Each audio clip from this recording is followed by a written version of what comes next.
Bula Vinaka and good morning, everyone. Welcome to the final day of our Pacific Update Conference and to our Pacific Migration Research Workshop. I'm Charlotte Bedford. I'm a Research Fellow in the Development Policy Centre, working in the area of labour mobility. And just before I start, a bit of housekeeping. If anybody's lost keys in a USB, just come and see me after the session and I'll pass them on.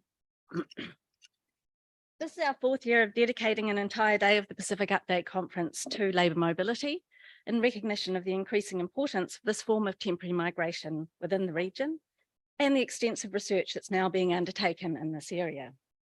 Initially, we called it the Pacific Labour Mobility Workshop. However, this year the name has been changed to the Pacific Shop in recognition of permanent as well as temporary migration pathways. Australia, for instance, Pacific Engagement Visa in early 2023, and that's closely modelled on New Zealand's Pacific residence categories, the Samoan quota and the Pacific Access category.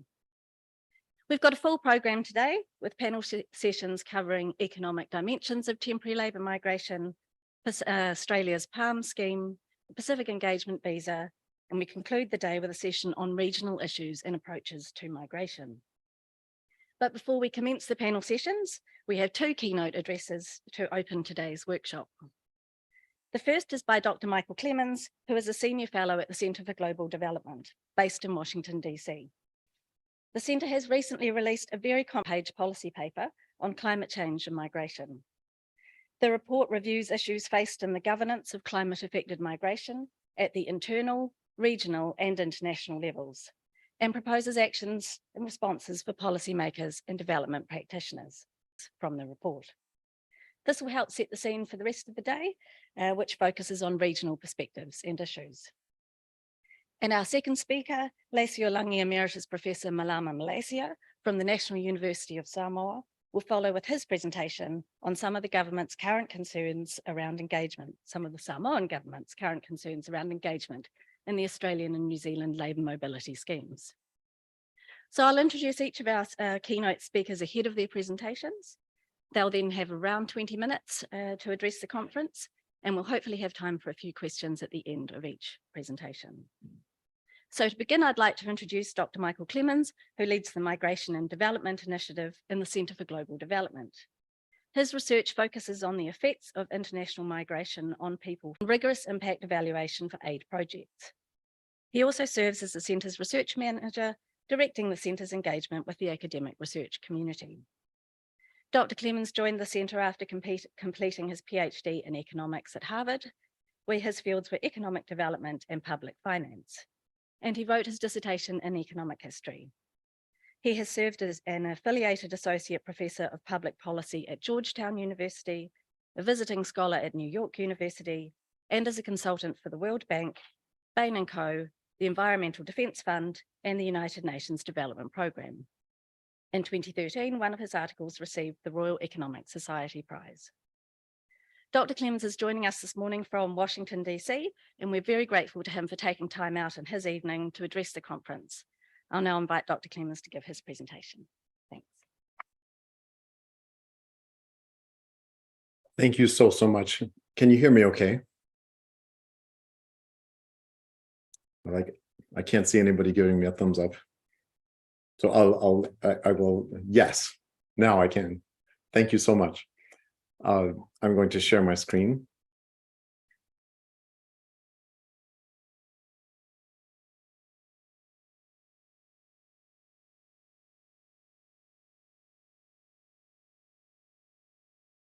Thank you so much. I'll never forget the time I spent in Suva working with Satish Chand on research years ago. My first and only lamb hamburger, which was absolutely delicious, and just countless wonderful experiences there. And I'm sorry I can't join you in person. It's very tolerant of you to to allow me to join on screen.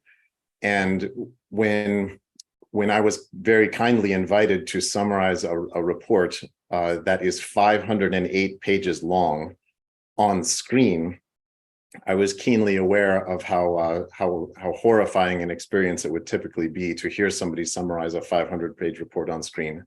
So I lowered my aspirations to one thing. I want to make one claim and make it pretty briefly and informally.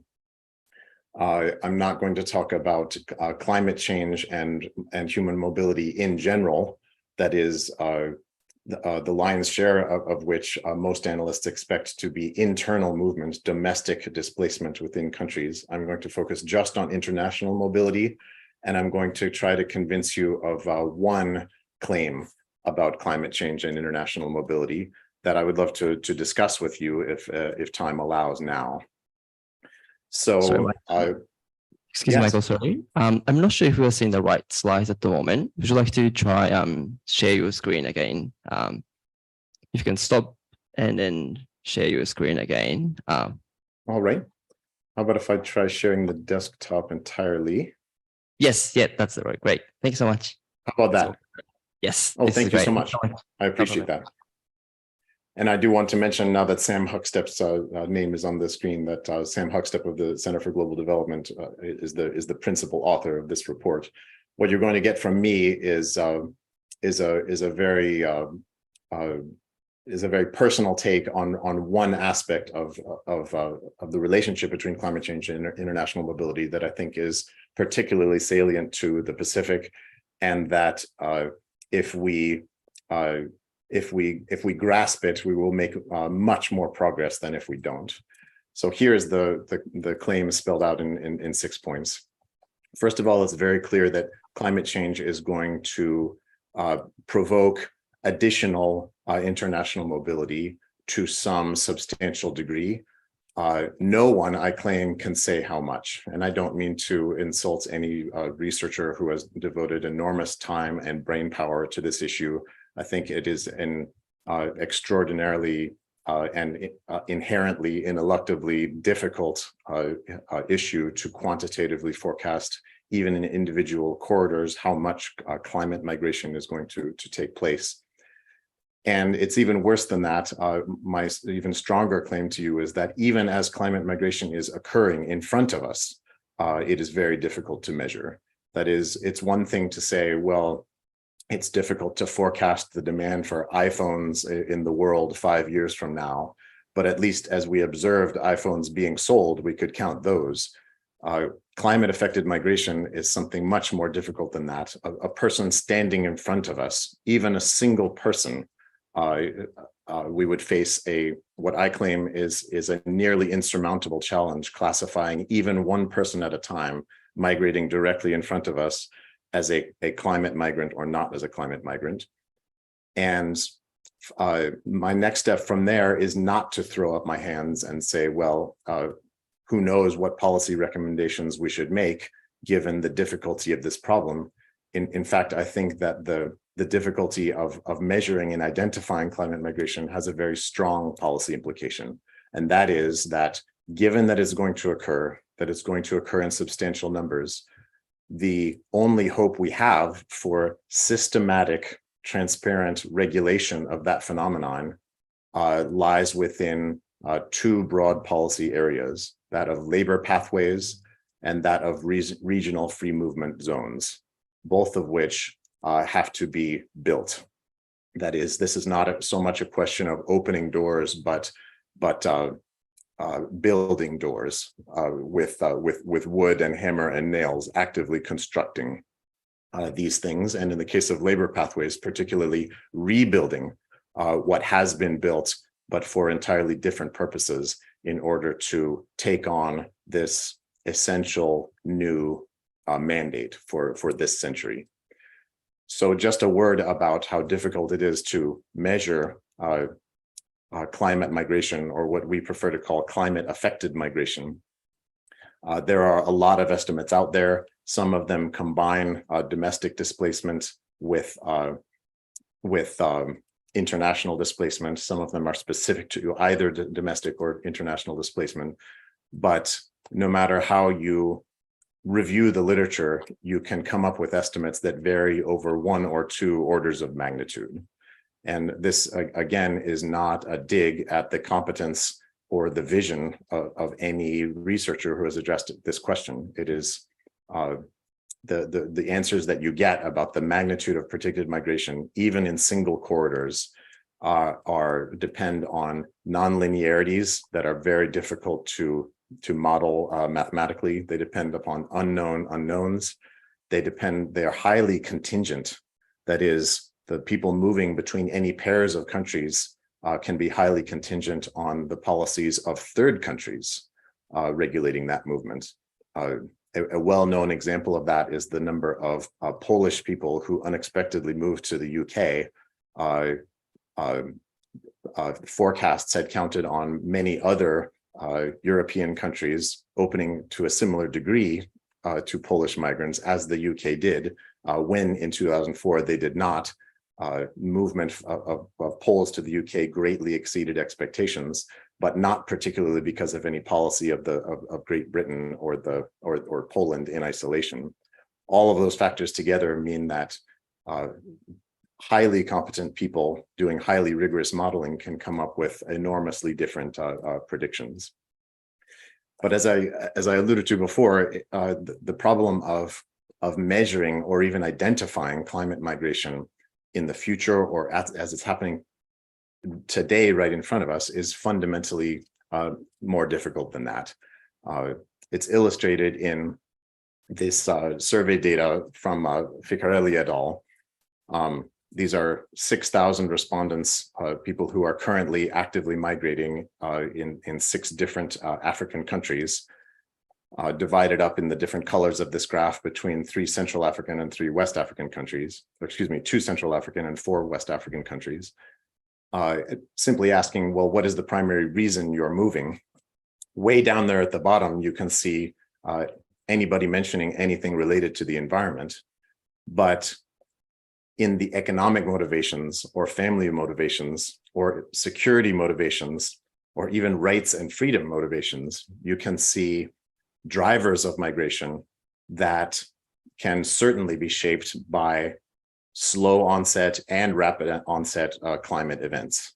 In other words, somebody who says they're moving for economic reasons could be, and often is in this setting, moving for reasons whose root cause is related to the climate, and simply asking a person, not through any fault of their own, is rarely sufficient to identify a climate migrant. So a very broad view of the policy regimes that govern migration in the world, in my view, yields only 5, and essentially every legal, regular or irregular migration pathway falls into one of these categories. There are the first 2 of family sponsorship or labor-based employer sponsorship, usually sponsored by an employer, sometimes not, but fundamentally employment-based. These were, until the late 1940s, the principal migration pathways along regulated corridors in the world. In the late 1940s and early 1950s, there was added the international regime of humanitarian protection, refugee law, asylum law, and some other related pathways. In recent years, there have accumulated several, I would call them ad hoc regulatory mechanisms, often related to temporary protected status ex post for people who have already moved, or ad hoc parole programs. We've seen many of these crop up recently, and it's quite notable that the need for these has arisen from the limitations of the first 3 categories. Strikingly, in the biggest 3 crises of forced migration in the world in recent years, Venezuelans in Colombia, Syrians in Turkey, and Ukrainians in Western Europe, almost all of the migrants in all 3 of those settings have not been regulated by any of the previous 3 pathways, not under family visas, not under employment visas, and not as refugees. They've been regulated as as under various forms of temporary protected status or non-deportation with different degrees of permission to work and get government benefits, but not in the previous three categories. Those have proliferated. They are non-transparent. They are politically fragile and can go away when a new administration comes to power and can simply abrogate them. They are rarely quantitatively set after a serious and lengthy analysis of the need or the effect of a certain size of program, and they have many other limitations. Finally, there are free movement zones, and here I'm thinking of the protocols for free movement in West Africa, compacts of free association in the Pacific, and other areas where there is some regulation, of course, but these are areas where movement is fundamentally not subject to binding quantitative limitations.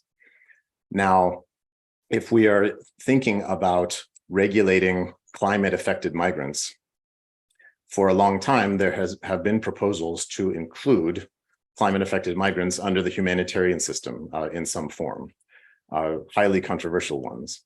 There have even been such policy regimes in limited ways. It's not well known in the US, for example, that until 1980, the unilateral US legal definition of a refugee included people affected by natural disasters in countries of origin. It was a very minor provision. In a deep study of it, I could only find it being invoked once, and that was to admit people suffering the effects of a volcanic eruption in the Azores. It was certainly never invoked prior to 1980 that I could determine to assist people moving after a hurricane or a flood or anything related to the climate. At least it did exist in unilateral refugee law. But in recent years, certainly refugee advocates that I've worked with are extremely skeptical of the idea of incorporating climate-affected migrants into greatly expanded categories of protection under Geneva Convention rules. It's just extremely difficult for a consular officer, a UNHCR officer, to sit down with an individual person and identify whether anything related to slow onset or rapid onset climate events is the root cause of their movement. That's something that for either participant in that conversation, the officer or the migrant themselves, is extremely difficult to establish in the way that the humanitarian migration regime is set up around an individual level dispositive criterion of forced mobility. And much perhaps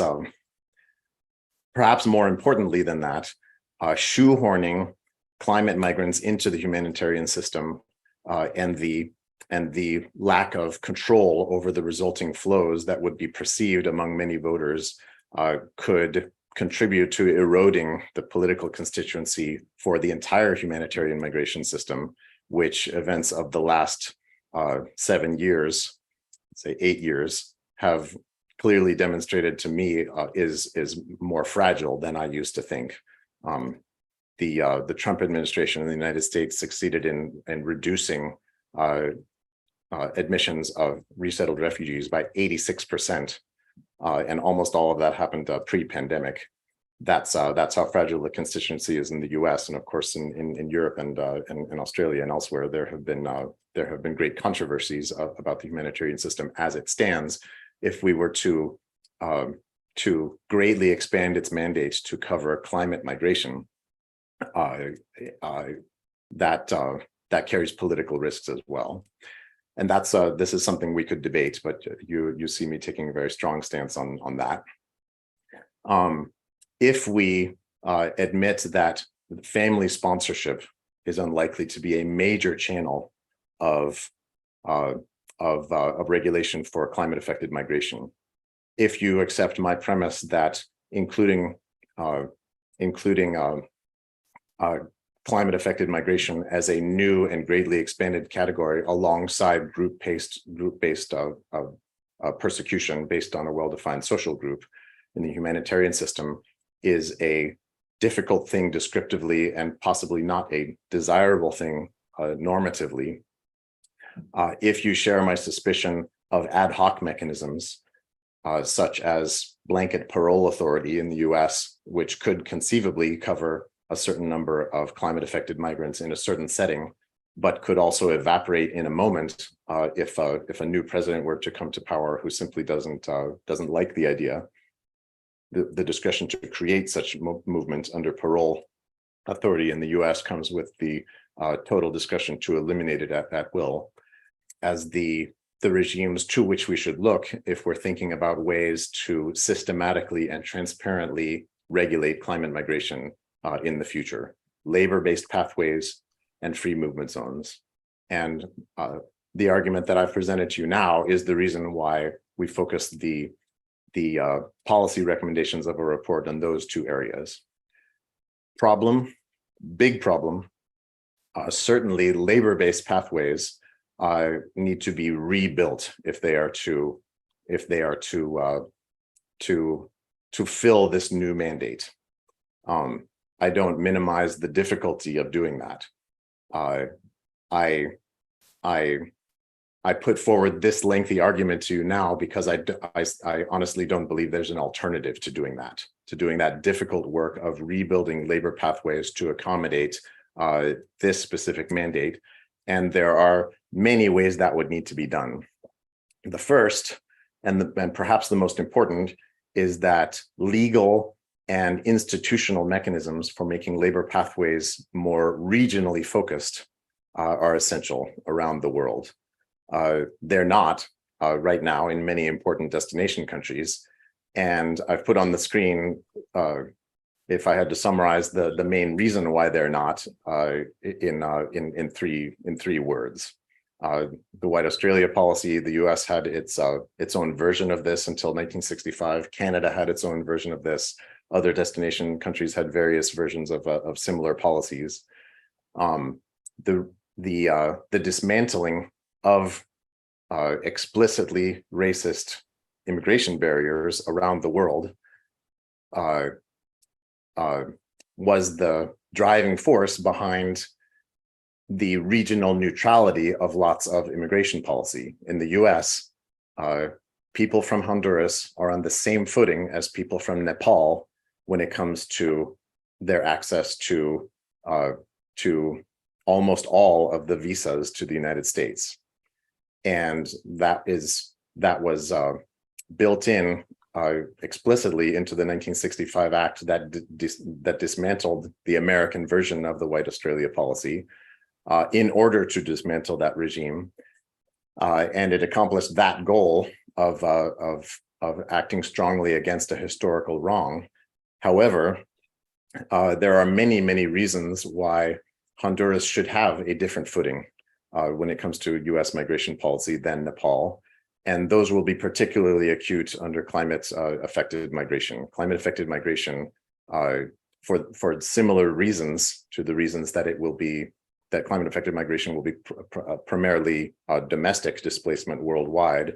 When it comes to the international component of climate affected migration will be primarily a regional phenomenon. And perhaps the biggest way that the labor pathways we have built for another century and not this century are not up to the task in their current form of built-in regionalism. So I put these Nivan guys working in New Zealand under the recognized seasonal employer scheme on the screen as an example of regionalism. Regional programs like Australia's regional programs like the RSE in New Zealand, regional programs like Korea's employment permit system, which de facto is a regional labor mobility program and does not go far afield, are the kind of labor pathways that are required if labor pathways are to be rebuilt to be a way of regulating climate migration. more fundamentally than that, lack a serious legal and institutional mechanism for reflecting supply of migrants instead of exclusively demand. Again, to take a US perspective, here I am sitting in DC. The US labor mobility pathways were born out of reversing a ban on labor mobility pathways that lasted from the 1880s. The Ferran Act made it illegal to hire anybody who was not an extremely exceptional high-skilled worker into the United States on a contract. That ban lasted until 1952. In the McCarran-Walter Act, it was reversed, viewed job by job by the federal government to make sure that employers could only hire workers in via these new legal labor-based pathways as a last resort after exhausting every other possibility. And nowhere or any serious regulatory structure invented since in the United States is any sort of consideration of events overseas. For example, Joe Biden became president of the United States in 2021. One of the first things he did in the first weeks of his administration was order his administration to give more visas, especially work visas, to Northern Central America as a way of alleviating migration pressure from that region. Very little progress has been made since that time in extending more visas to Northern Central America. And it's not particularly Joe Biden's fault or the fault of anybody in the administration.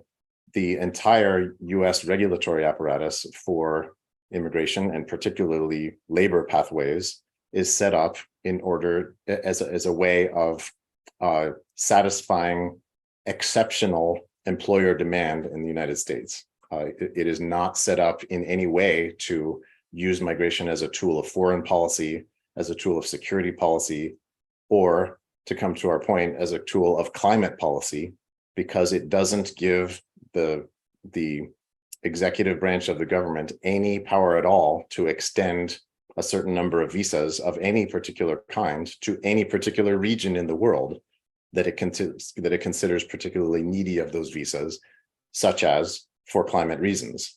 Those institutions don't exist. There isn't anybody in the government who is empowered by law in the United States to direct a certain number of visas to a certain region because it has been determined that that region is climate affected.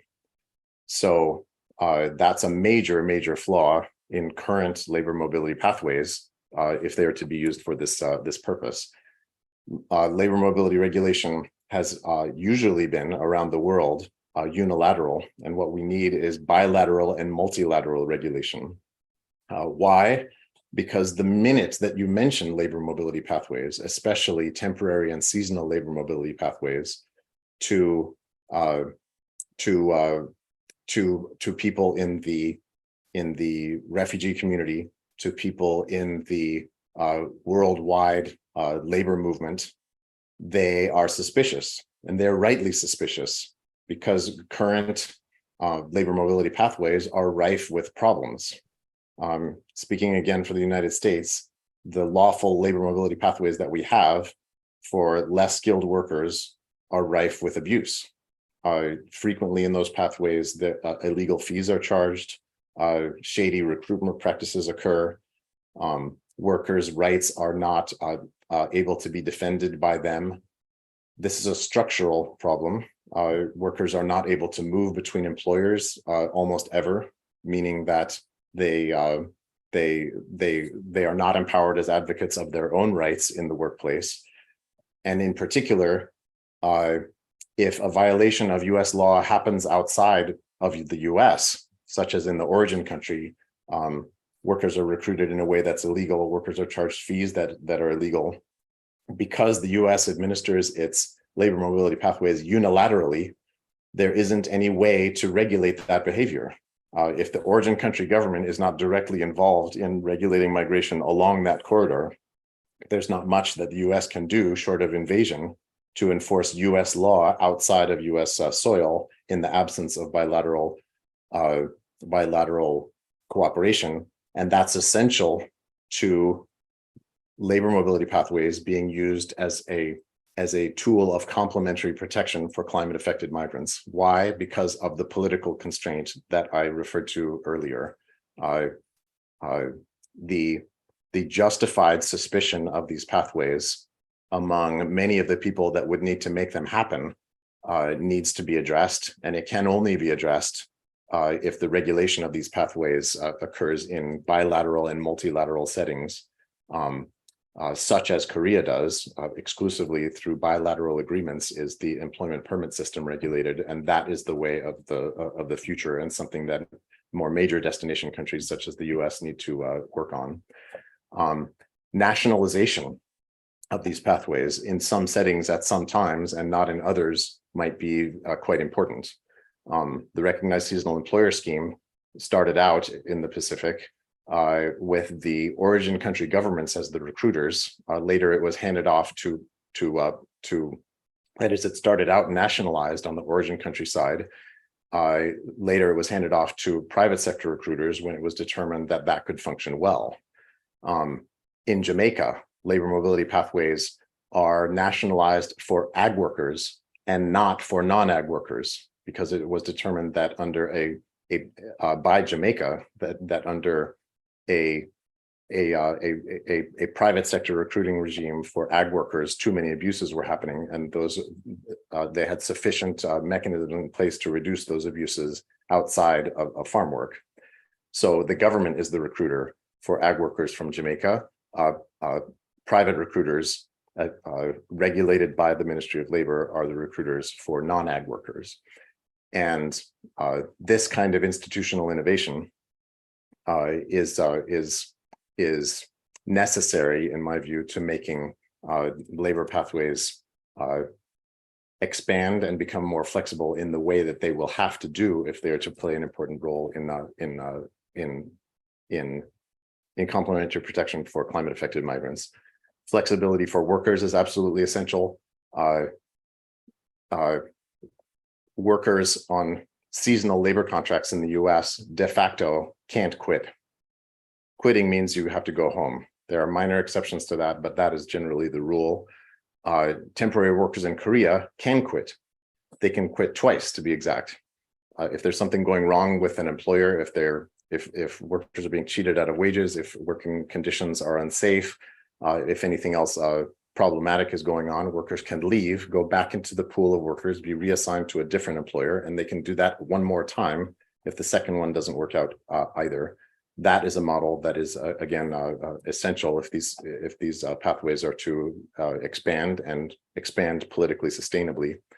And the last thing I'll mention is that assistance to government, again, were built as a unilateral tool for governments to regulate their labor markets. They were not built in the context of bilateral agreements to assist governments with things like promoting ethical recruitment, preventing illegal fees from being paid, upskilling of potential migrants before they migrate, training of workers to defend their rights. None of these things were built into the McCarran-Walter Act of 1952 that created these pathways in the US. And they're only starting to be built in a very limited and ad hoc way right now. And I also say assistance to workers at the origin as well, because workers need assistance in order to access these pathways. Migration is a spectacularly profitable investment for many of them, but many of them are also not able to easily finance that investment, which is why many workers in many of our existing labor paths in order to make the move. There is absolutely no reason at all why origin country governments and destination country governments can't put all of those loan sharks out of business quickly by getting directly involved in providing financial assistance to make sure that workers don't need to use them and can take advantage of this great opportunity for personal advancement, as well as growing the economy of the destination and origin countries. Spectacularly profitable investment, but just requiring a little bit of finance. Very few countries have conceived of their labor mobility pathways as something that should incorporate elements of this kind. But if they are to take on this new role, and again, my biggest claim to you is that this role without such a role for labor mobility pathways, we are going to have very few regulatory tools with which to regulate climate-affected migration. We are going to see climate-affected migration happening in ways that are terribly wasteful, that leave aside some of the biggest opportunities that we have to ensure that they are maximally beneficial to climate-affected migrants, to countries of origin, and to countries of destination.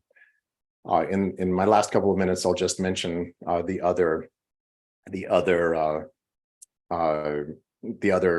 area where we believe policy toward regulating climate-affected migration should focus, and that is regional free movement zones. I mentioned the compacts of free association between the United States and Palau, Micronesia, and Marshall Islands. A trivia question I often ask people who are very suspicious of relaxing migration barriers with developing countries is how many work visas to the United States does Micronesia get a year? And very few people are aware that since 1982, the Compact of Free Association with Micronesia has meant unlimited lawful and regular migration from Micronesia to the US. Any citizen of FSM can come to the United States indefinitely. They can spend their entire lives working in the United States, no quantitative regulation, no labor market test. And the trivia question is, the heart of the trivia question is, how many Micronesians have availed themselves of that opportunity? And I just looked up the numbers as of 2021.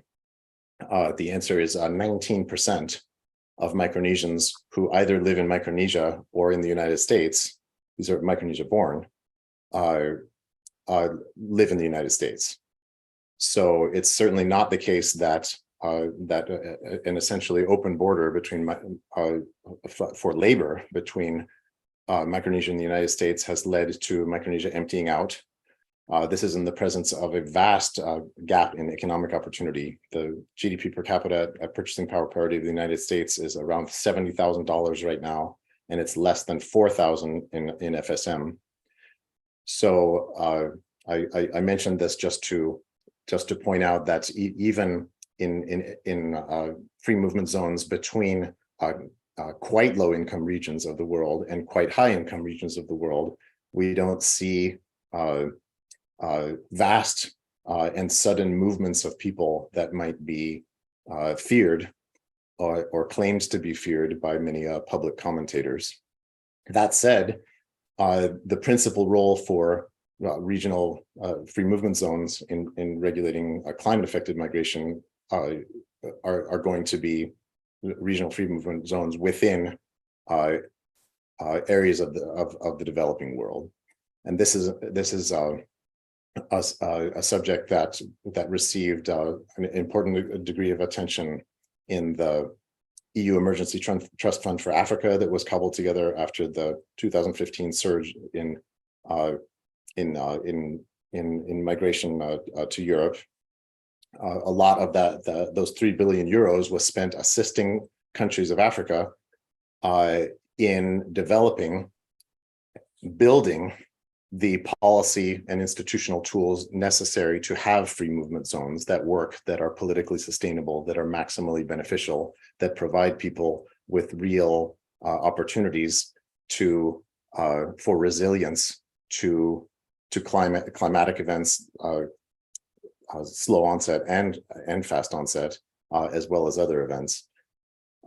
That is a form of assistance that needs to be multiple orders of magnitude more important in assistance to developing countries if we are to hope to build the institutions and policies needed to have more mutually beneficial regulation of climate-affected migration.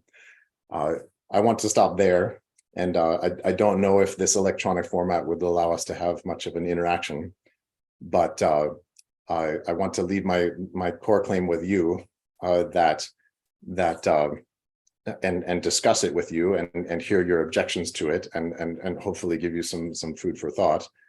That labor mobility pathways and to some degree regional free movement zones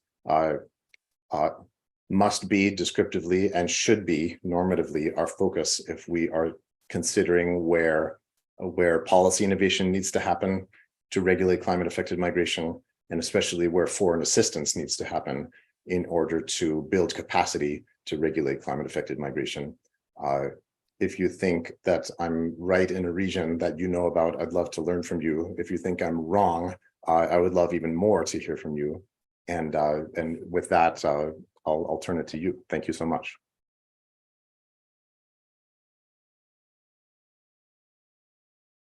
Clemens, for that extremely interesting presentation. And we are very short on time this morning. So if there are any, we could take maybe one or two burning questions from the audience. And please, if you do have your question, raise your hand and keep it nice and short, please. If there are any. So I must be right then. Yeah.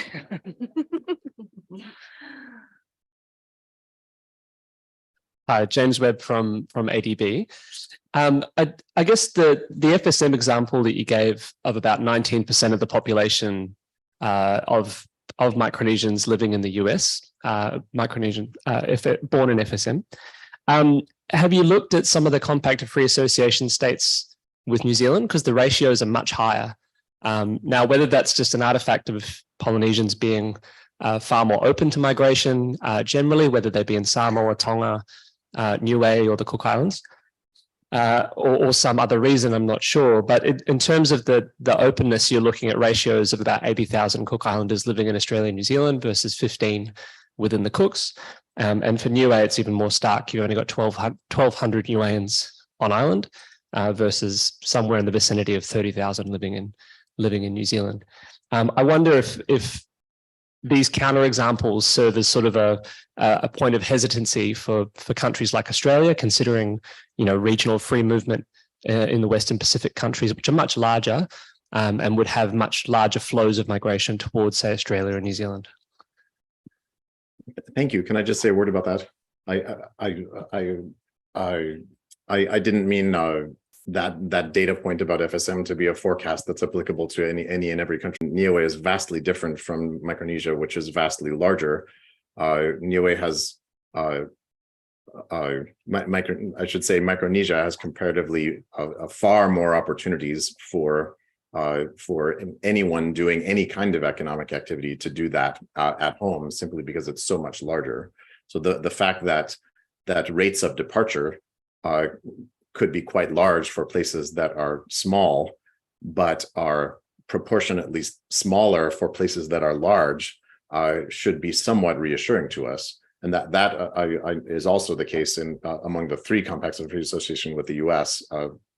The fraction of people who have left to come to the US varies inversely with the size of the origin country. If one's concern is the absolute number of people that could show up on quote unquote our shores, broadly speaking, I don't think that we should necessarily presume that countries, even with the total elimination of barriers, would empty out. That's the only claim I want to make, and certainly in certain corridors that could be quite different. And as I said, for reasons of addressing migrants' needs in the best way, and certainly in terms of political feasibility, the focus for assistance in regional free movement protocols should lie on regional free movement zones within the developing world, and not necessarily between low-income countries and high-income countries. I cited that rather extreme example just to point out that some of the breathless talk that one often hears about countries emptying out and opening the floodgates would likewise have been made to historical settings that in which those things did not happen. I'm afraid we'll have to leave it there because we are very short on time. So thank you again, Dr. Clemens, for that presentation, and we hope you enjoy the rest of your evening. So thank you. Thanks, all of you.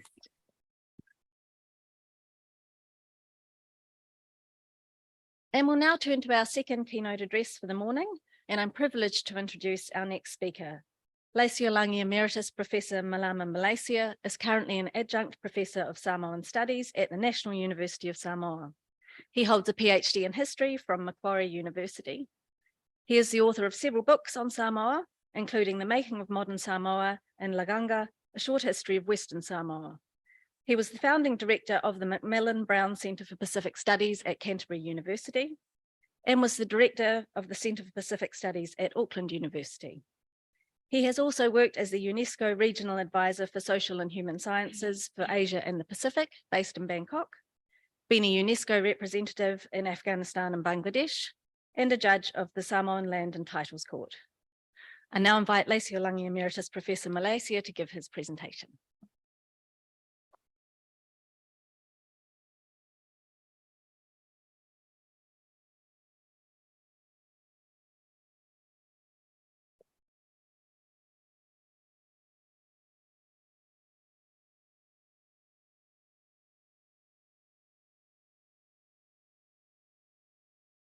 Thank you very much.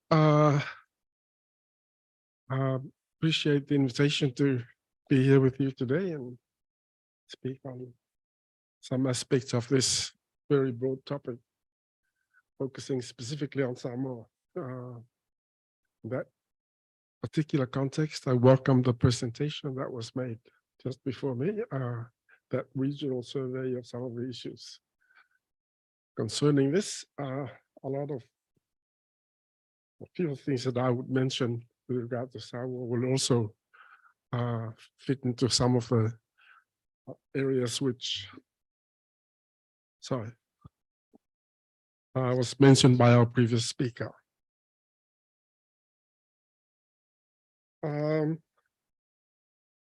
My presentation touches on research that I have been doing on the impact of labor mobility in Samoa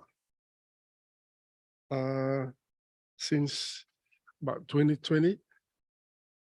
And I want to begin by acknowledging my co-researchers. Too light, too soft, too close. Penelope Schoeffel, Masami, Michael, the research team at the Center for Samoan Studies, the National University, Samoa, and there are other contributors to our forthcoming book on the impact of labor mobility on Samoa. Many consultants and researchers have been in and out of Samoa over the years doing their impact evaluation. And I'd like to thank Evie Sharman in particular for making time to come and talk to staff at the Center for Samoan Studies to try and engage a local or indigenous perspective on this area. Thank you, Evie. Yeah. What I will try to focus on is the unintended consequences, or probably unforeseen by the government, of labor mobility on Samoa and the policies that are being proposed to deal with the negative aspects of the governance on the government of Samoa. I emphasize that these are policies still under consideration. I will focus on Samoa, naturally, because of a lot of literature on labor mobility refers to the Pacific in an undifferentiated way, although each country is obviously quite unique.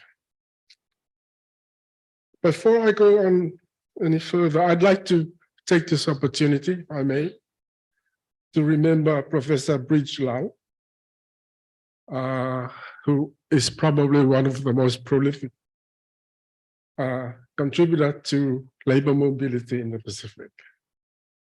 And last time I was here, I had the privilege of meeting and speaking with him. Unfortunately, he's not here anymore. But I'd like to just take this opportunity as a personal tribute to that Pacific scholar on the issue that we're talking about. Thank you, Bridge, for your contribution.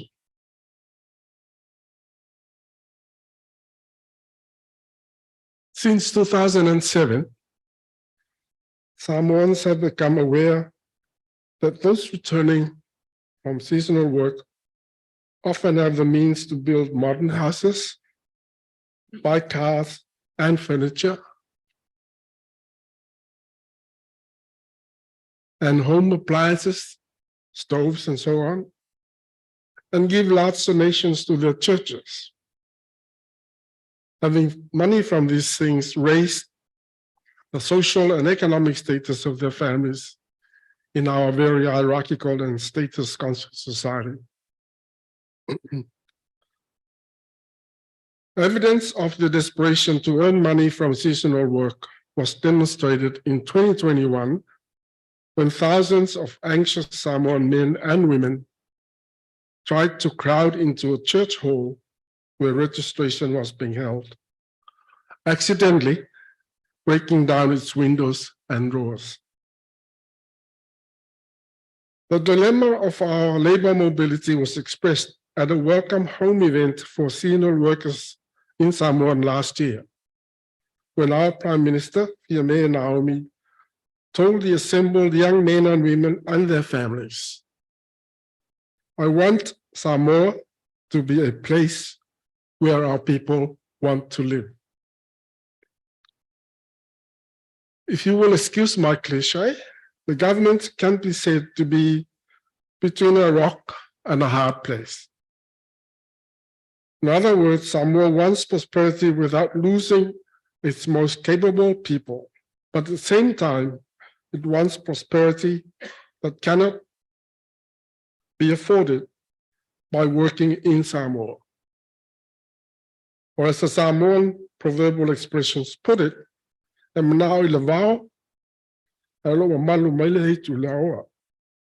the trees in the forest, but are afraid of their spirits. Or we want yams, but we are afraid of the work of digging up stones so we can plant them. The government is concerned about the increasing expectations among Samoan people that labor migration is the only means of achieving a better life. Of early 2023, Samoa had 5 labor mobility schemes under government supervision and regulation. The schemes have been framed by both the receiving and sending governments from a win-win perspective, intended to assist the sectors in New Zealand and Australia experiencing labor shortages, but at the same time assist unemployed Samoans and other Pacific Islanders to earn money, acquire job skills, and accumulate savings to send home to improve the standard of living and economic development. Of these schemes, one supplied a small number of semi-skilled workers for construction work through the New Zealand and Canterbury Trade Employment Initiatives. Another supplied meat workers to a New Zealand meat packing company. By far, the larger were the schemes on which many thousands of Samoans have gone aboard to work. The Recognised Seasonal Employer (RSE) scheme in New Zealand commenced in 2007 to supply seasonal labour from selected Pacific Island countries to the horticulture and viticulture industries. Temporary visas are offered to workers under the schemes for 3 to a maximum of 7 months. The Seasonal Workers Program, S18, offered visas for seasonal workers in the agriculture, hotel, and restaurant sectors for up to 9 months per contract. Australia's Pacific Labour Scheme, the PLS, offers larger term visas for employment for up to 3 years in rural and regional hotels and restaurants, healthcare and social assistance, as well as non-seasonal agriculture, forestry, and fishing. Many of the Samoan workers hired on the scheme to care for old people in rest homes paid thousands of dollars in fees for qualifying courses offered by the private Australian training firms that then found them jobs in rural and remote Australian towns. In addition, the Australian Pacific Training Consortium, APTC, has offered scholarship for training and trade skills to Samoans and other Pacific Islanders that qualify them to work in Australia. After some time, the Starkist company in American Samoa has been seeking graduates from Samoa with technical and vocational qualifications to work in the cannery in Pangor. As most of you know, Samoa's diaspora per capita may be one of the largest in the world. 200,000 in Samoa, approximately 300,000 overseas. The New Zealand and Australian labour mobility schemes were specifically designed to provide work to unemployed young people. However, our research demonstrates that a significant proportion of those workers left jobs in private and public sectors to become seasonal workers. They somehow managed to mislead the government agencies managing the schemes, as well as some of the labor recruiters in Samoa and abroad, that they were unemployed. As a result of the public and private sectors in Samoa and overseas employers were unfairly competing for services from same pool of young people who are fit, motivated, and literate people. The policy response so far, the Samoan government put an abrupt temporary stop to the mobility scheme earlier this year, recognizing the issues and to consider how it could make policies to improve the impact of labor mobility programs on Samoa. These policies have still not been finalized.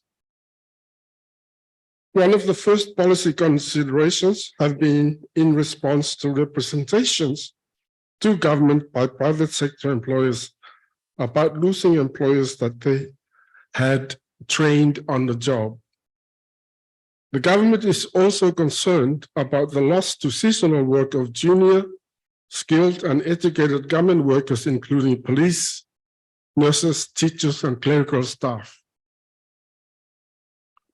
One of our researchers, Michael Yeno, last year, did a survey last year of 30 small businesses chosen at random from members of the Samoa Chamber of Commerce.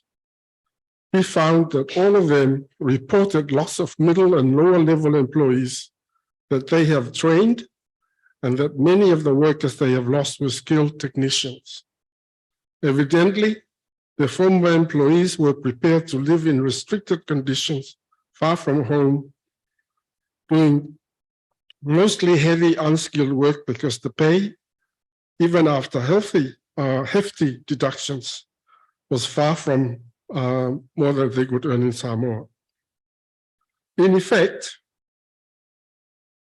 private businesses in Australia and New Zealand are being backed by their government to source labor from overseas to overcome their labor shortages at the expense of Samoa's private sector, which was clearly not intended when these schemes began.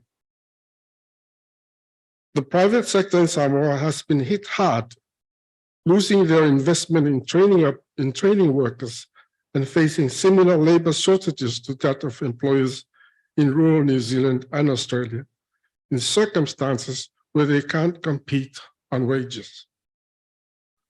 However, some businesses such as those selling cars, home furnishing, building materials have flourished from the money earned by seasonal workers. It is often said that seasonal workers will return home with better skills to contribute to Samoa. At a conference on labor mobility in Samoa in November last year, speaker after speaker insisted that there was no brain drain, but only brain gain. But as one seasonal worker returning from Australia told us jokingly, if we ever get a blueberry industry in Samoa, I will be able to train all the pickers. Most of the industries in Samoa, in which Samoan seasonal workers are employed, are unlikely to ever be established in Samoa. Local wages will not attract Samoans to return to local employment unless they have no other choice. Most of them hope to do seasonal work again year after year. This narrows new opportunities when the same workers are recruited recurrently. Before I describe the policy changes proposed by government in Samoa, I want to briefly mention Samoa's Yazaki experience. The government of Samoa has long sought foreign investment, especially in industries that could create employment opportunities. It was hoped that Samoa's large number of unemployed youth and its low minimum wage would attract such investment. So when the Yazaki Corporation of Japan showed interest in relocating their automobile wiring assembly plants from Australia to Samoa, the government responded with tax incentives and promises to provide land and build premises for the company to lease without a charge. According to a study of Yazaki in Samoa by Masami, 2019-2022, shop floor operators earned the then minimum wage of $2.30 per hour, or about $4,800 per year, with an annual pay increase of 10 cents. During its 26 years of operations, before it closed due to Australia's policies on the automobile industry, Yazaki employed over 60,000 local workers. Initially, they were mostly female, but over time, increasing number of young men joined as well. Seasonal work has now replaced Yazaki as a mean of earning for their families with significantly higher incomes. The Samoa Ministry of Commerce and Industry 2020 annual report estimated that in 6 months in 2017-2018 season, RSE worker in New Zealand will earn between $14,000 to $18,000 after tax and deductions. The corresponding earnings for 6 months under the SW Australian program were between $13,000 to $16,000. So seasonal workers can impose employment circumstances that facilitate saving money. Some have compared these circumstances to being sent to boot camp, with contractual restrictions to occupy employers provided living quarters. They also provided mandatory banking saving arrangements and restrictions on drinking alcohol and travel. Saving is made easier than it might be in a less restricted employment environment.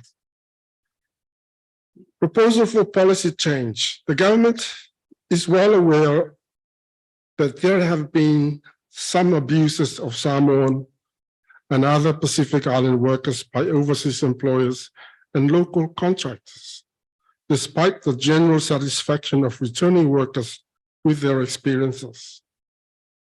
There is also concern that the social cost of family separations and breakdowns, the loss of skilled and reliable workers in the public and private sectors, and the uneven access to seasonal work. Sadly, we found that many of those who most need the opportunity to do seasonal work are rejected by the government agencies responsible for choosing workers and by local labor recruiters. The government proposals I will describe, as I said before, are still tentative, have not been finalized to make finalized or made public. After stakeholder consultations, the government of Samoa is considering setting a cap on mobility opportunities. It is considering a proposal that a maximum of 12,000 currently unemployed workers will be mobilized annually, 6,000 each for New Zealand and Australia. It also proposes to strengthen the capacity of labor employment export programs in the Ministry of Labor and Industry for mobilizing and reintegration of workers. The government is further considering opening a dialogue with Australia and New Zealand towards improving the protection and security of Samoan workers. It wants those countries to address well-documented issues as unfair deductions from their wages, substandard accommodation, and workers being laid off unpaid for periods when they had to cover their own living expenses because the labor hire firms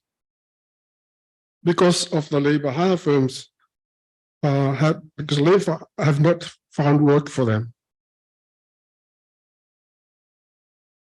The government is also considering the imposition of an accreditation procedure and cost on Australian and New Zealand employers that wish to recruit from Samoa, so that Samoa can afford to address the issues as well as cost recovery measures from the work of facilitating labor mobility schemes in country and by charging a facilitation fee. This will include requirements for employers to disclose information on wages, taxes, refund entitlements before contracts are signed, which prohibit the imposition of additional charges when workers arrive in Australia and New Zealand, and to improve entitlements of workers for leave, working conditions, fair pay, medical and insurance coverage, housing, and pastoral care. The government of Samoa is considering the requirement that liaison officers to be placed near working site in Australia and New Zealand, and to ask for a more transparent information sharing mechanisms between the three governments. Samoa is also considering ending the mobilization of skilled workers under the PLS scheme that offers visas for a contract of 3 years or more in rural and regional Australia, with pathways for immigration. The government is considering how to increase equity of access to seasonal work and how to prevent the best qualified workers from being siphoned out of Samoa. This might include tightening of selection processes to ensure that only those genuinely employed are mobilized. For example, those who have been unemployed for more than 6 months. To achieve this, it is proposed that all labor mobility operations will be consolidated and centralized through the government of Samoa, ensuring registration and oversight to all private recruiters and overseas employers that will form part of this initiative. In order to allow more Samoans to benefit from doing seasonal work, the government is considering disallowing workers from taking sequential contracts each year and requesting returning workers to spend at least a year back in Samoa before reapplying for contract. This will mean increased opportunities for those wanting to work who have not previously been mobilized. Employers in Australia and New Zealand clearly prefer to hire workers whom they have already trained in a previous season, but will be required to take account of Samoa's equity requirements as well as their own. If actioned, the policy will set the limit on the number of times a single worker is mobilized under the schemes. One of the major initiatives of the new government elected in Samoa in 2021 has been to fund what they refer to as district committees to prepare district development plans. The decentralization of development planning proposal existed previously, but was not funded. Now each district, each of the 51 electoral districts, has been given 1 million tala each year to establish an office, appoint support staff, and begin the planning process. It is expected that this will lead to implementation of needs-based projects to benefit each and every village in a district, as well as shared district facilities and services. With regard to equitable labor mobilization, it is proposed that these district committees will be given responsibilities to select the workers for each season, subject to the seasonal and district quotas and the eligibility criteria. It is still uncertain how district committee selection will work if there are private recruiters in the district that meet the new licensing criteria. For example, one recruiter has been highly evaluating labor mobility schemes, run a non-profit trust. The workers that it recruits fund the trust. They pay for training and do volunteer work in the village and district as directed. And once they are mobilized, they pay a number of dollars a week to the trust in whichever currency and whichever country they're working at for the duration of their contract.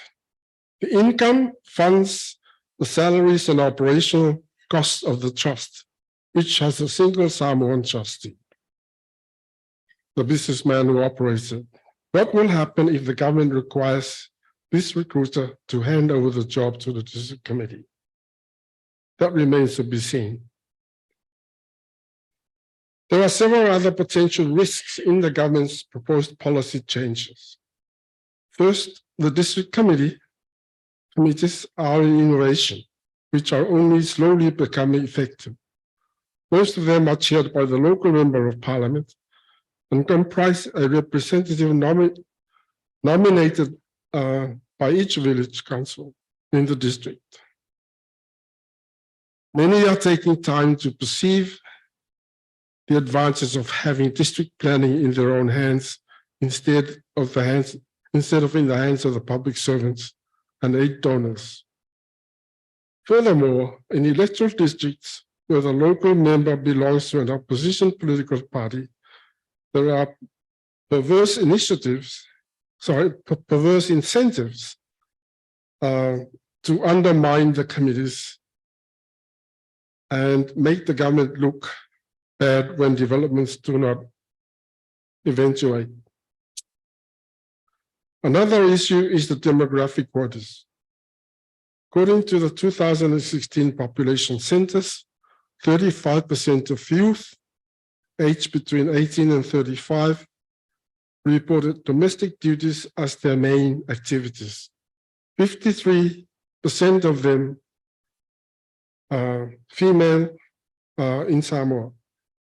In Samoa, the largest proportion of labor, although not specifically enumerated, can be assumed to be employed in household-based informal businesses of farming, fishing, food vending, handicrafts, and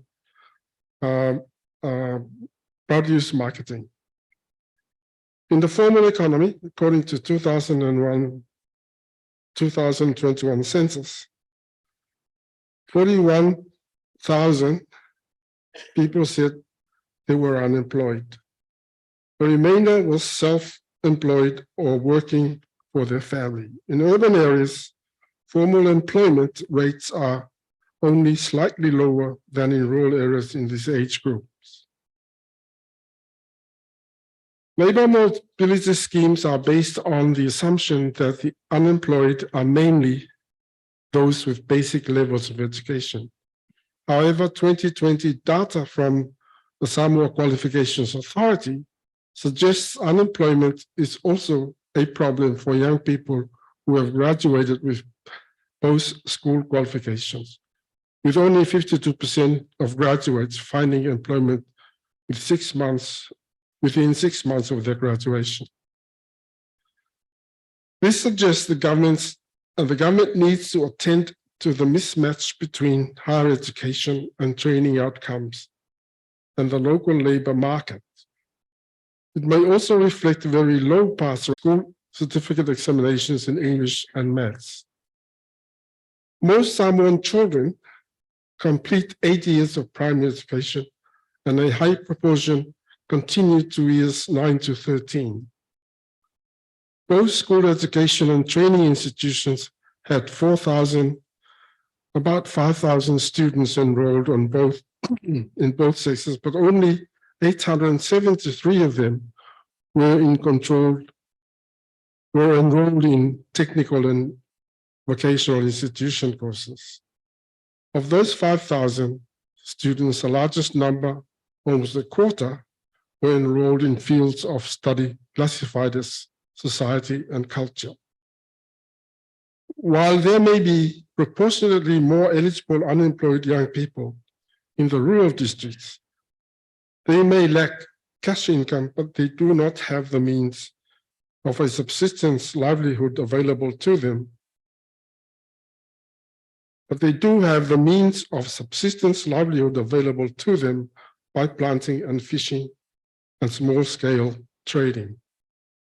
This is seldom the case for those in the urban districts who are eligible and unemployed.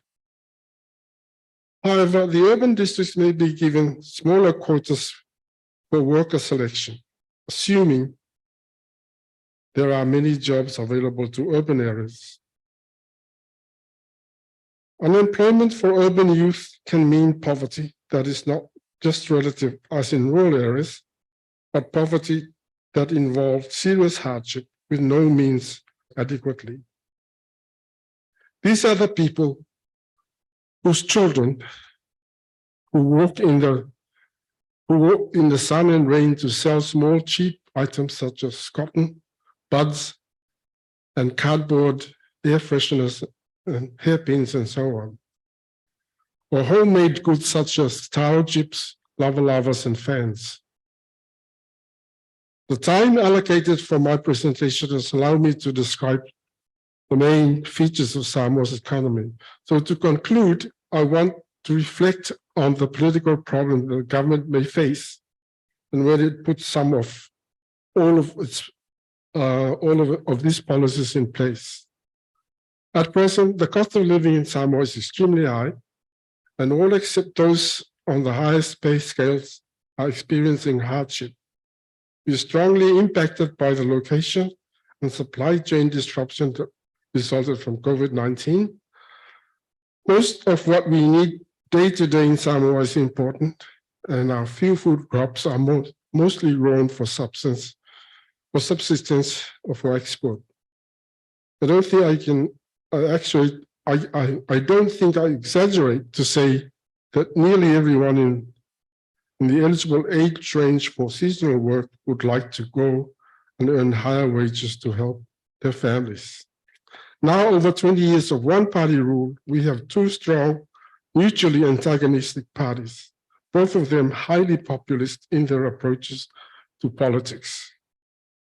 Will Samoa accept restrictions on labor mobility or new conditions if they think this will affect their chances to work overseas? I don't know. I predict the policies our government is considering, although they are very well-founded, are likely to be widely resented. This may be why our government is between a rock and a hard place. and it's taking a long time to announce the proposed measures. Whatever the pros and cons of labor policy reform, domestic politics is going to be a serious consideration. I'll end here. Thank you very much. Yeah.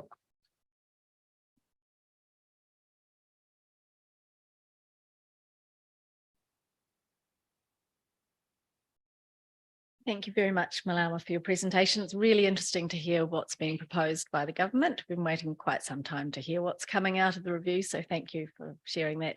I'm afraid we're completely out of time, so if you have any questions for Malama, I suggest trying to grab him at lunchtime because we've really only got 10 minutes for a very quick cup of tea and coffee, and then you've got to be back for the next one. So thank you.